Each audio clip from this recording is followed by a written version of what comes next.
Welcome to my presentation. In this presentation, we shall see examples in exponential form and logarithm form. So let's take some examples in here and then let us see. These are all examples. I want to make two columns in here.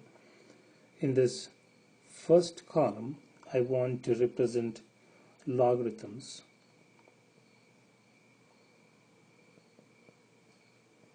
Logarithm form, and in the second column I want to represent the exponential form.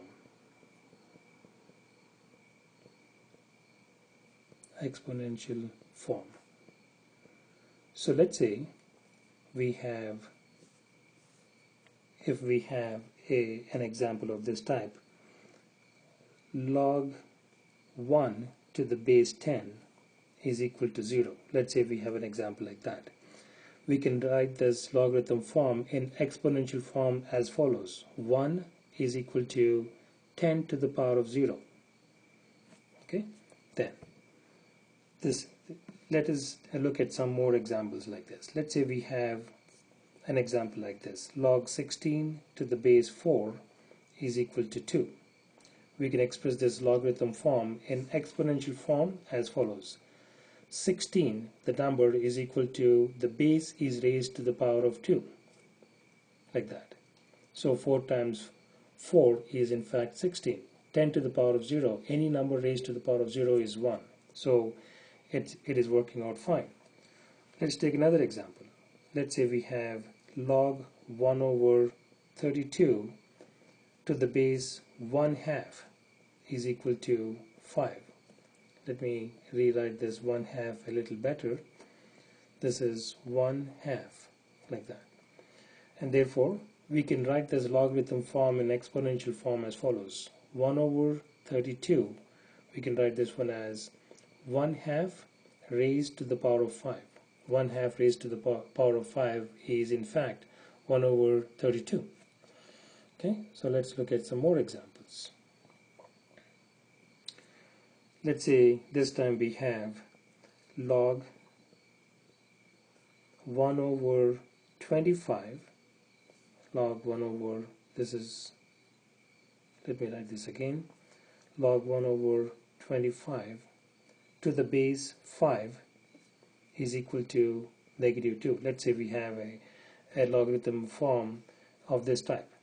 We can express this in an exponential form as follows. 1 over 25 is equal to 5 raised to the power of -2. 5 raised to the power of -2 is in fact 1 over 25, like that. Let's look at another example. Log 8 to the base 2 is equal to 3. In here we can write this in an exponential form as 8 is equal to 2 to the power of 3. 2 to the power of 3 is in fact 8, isn't it? 2 times 2 times 2 is in fact 8. Let's look at another example. Log 100 to the base 10 is equal to 2. So if we were to express this in an exponential format, we can write this one as 100 is equal to 10 to the power of 2. 10 to the power of 2 is 10 times 10, which in fact is equal to 100. So let's take some more examples. We're getting some practice on this, and once we have this practice, we should be able to solve some more simple examples related to logarithms. Let's say this time we have log 81 to the base 3 is equal to 4. So we can write the number 81 in an exponential form. We can write it as 81 is equal to 3 to the power of 4. 3 to the power of 4 is in fact 81. 3 times 3 times 3 times 3 is 81. Let's take another example. This time, if we have log 0.001 to the base 10 is equal to -3. So we can write this in an exponential format as follows. 0.001 is equal to 10 to the power of -3. 10 to the power of -3, when we we could write it as a positive exponent as 1 over 10 to the power of 3, 1 divided by 1 followed by 3 zeros, and when we simplify that, that is going to be equal to 0.001, right? So let's take another example.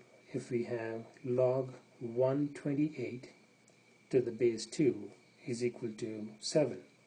So we can write this in an exponential format as 128 is equal to 2 to the power of 7. 2 times 2 times 2 all the way 7 times like that. When we multiply it out, it's going to be 128. Okay, so a few more examples in here, and then we should be ready to look at some more forms of exponential examples. So let's say we have an example of this type. Log 125 to the base 5 is equal to 3. So here we can write this one as in exponential form as 125 is equal to 5 raised to the power of 3. 5 raised to the power of 3 is 5 times 5 times 5, which in fact is equal to 125. And lastly, if we have a logarithm expressed in this manner, log c to the base a is equal to b. And we can express this in an exponential format as c is equal to a to the power of b. And this is the way we want to be able to understand the exponential form and the logarithm form. So when we are given something in logarithm form, we can convert that into an exponential form. Or if we are given something in an exponential form, we can convert that into a logarithm form. In my next presentation, we shall see examples related to logarithms.